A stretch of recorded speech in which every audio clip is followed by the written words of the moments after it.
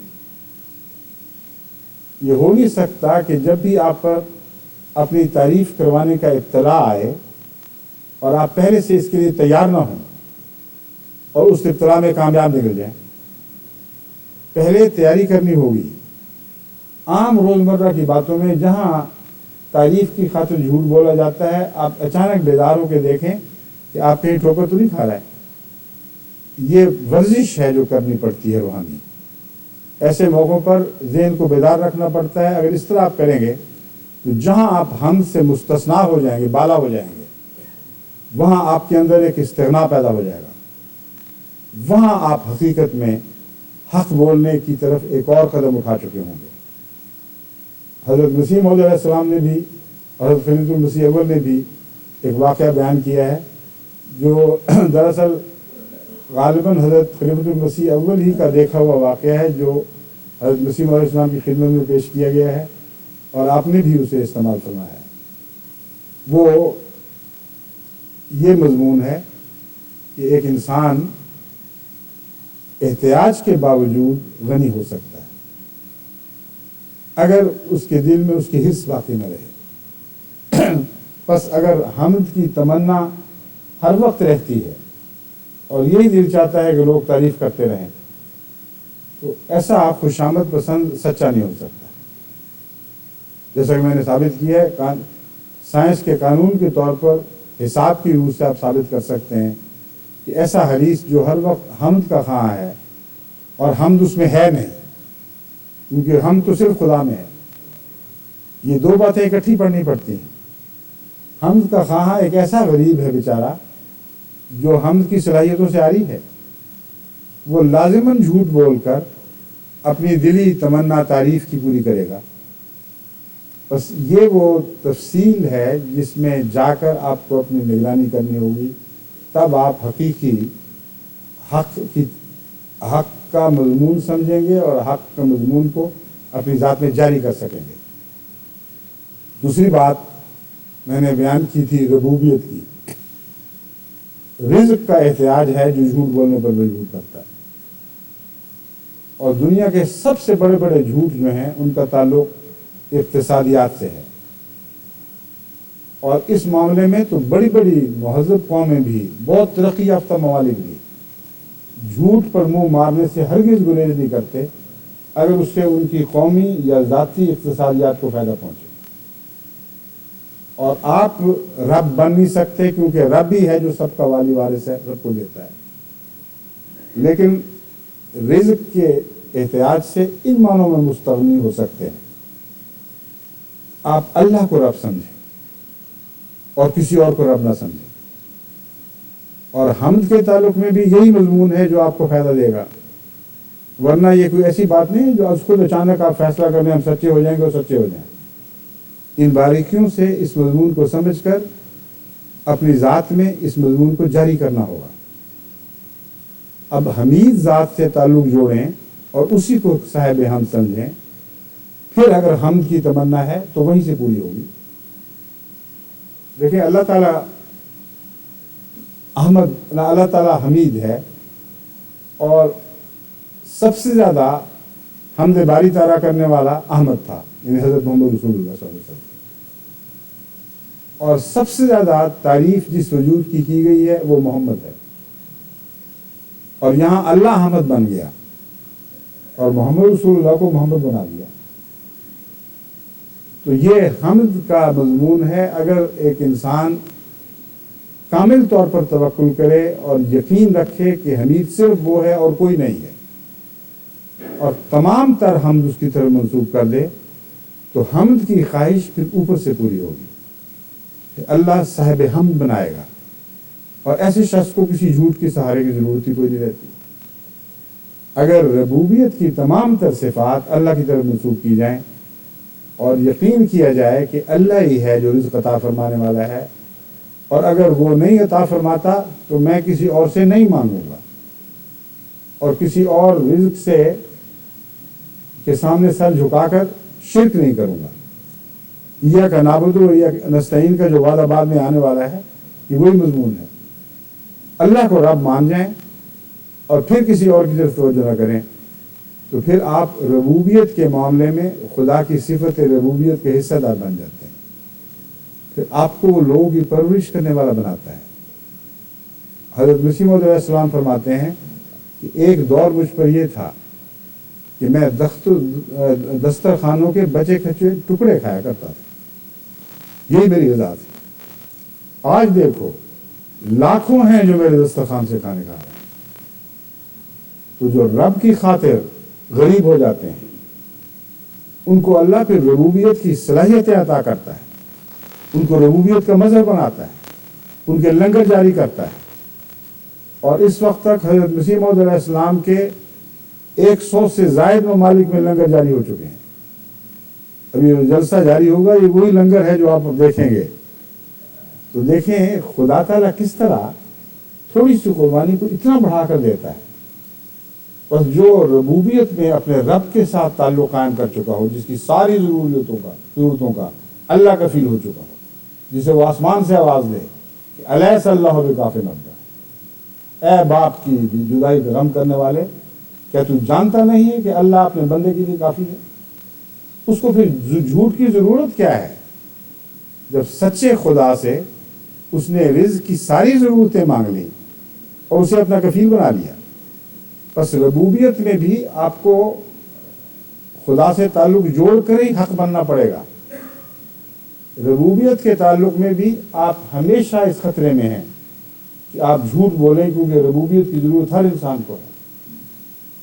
لیکن سچے رب سے جب تعلق مان لیں گے تو پھر آپ کو جھوٹ کی ضرورت نہیں پڑے گی۔ اسی طرح یہ مضمون آگے تک بڑھتا ہے، کیونکہ اب وقت ختم ہو چکا ہے، میں اسے چھوڑتا ہوں، مگر آخر پر یہی میرا زور ہے کہ آپ اپنے اندر اگر انقلاب کی صلاحیتیں پیدا کرنا چاہتے ہیں، آپ کی مٹھیوں میں وہ تار تھمائے جائیں جو مسیح موعود علیہ السلام کی مٹھیوں میں تھے، جو انقلاب کے تار تھے۔ ایک ہی رستہ ہے کہ آپ سچے ہو جائیں، حق کو اختیار کر لیں، اور حق سے غیر معمولی طاقت آپ کی زبان میں پیدا ہو جائے گی، آپ کے کلام میں پیدا ہو جائے گی، اور جو کمزوریاں باقی رہ جائیں گی وہ آسمان سے پوری ہوں گی۔ خدا خود پھر اترتا ہے، اپنے جبروت کے نشان دکھاتا ہے، اور وہ لوگ جو حق میں صبر کے ساتھ اس کے لیے قائم رہتے ہیں، اس کے ساتھ قائم رہتے ہیں، ان کے حق میں نشان دکھاتا ہے۔ اللہ تعالیٰ ہمیں اس کی توفیق عطا فرمائے۔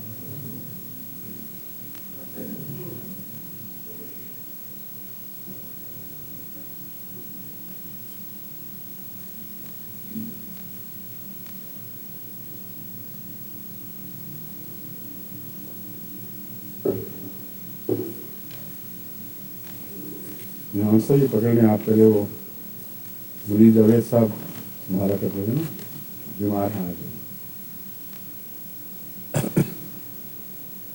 الحمدللہ نحمدہ ونستعینہ ونستغفرہ ونؤمن بہ ونتوکل علیہ ونعوذ باللہ من شرور انفسنا ومن سیئات اعمالنا، من يهده الله فلا مضل له ومن يضلله فلا هادي له، ونشهد أن لا إله إلا الله وحده لا شريك له، ونشهد أن محمدا عبده ورسوله۔ عباد اللہ رحمکم اللہ، ان اللہ یامر بالعدل والإحسان وإيتاء ذي القربى وينهى عن الفحشاء والمنكر والبغي يعظكم لعلكم تذكرون اذكروا الله يذكركم وادعوه يستجب لكم ولذكر الله أكبر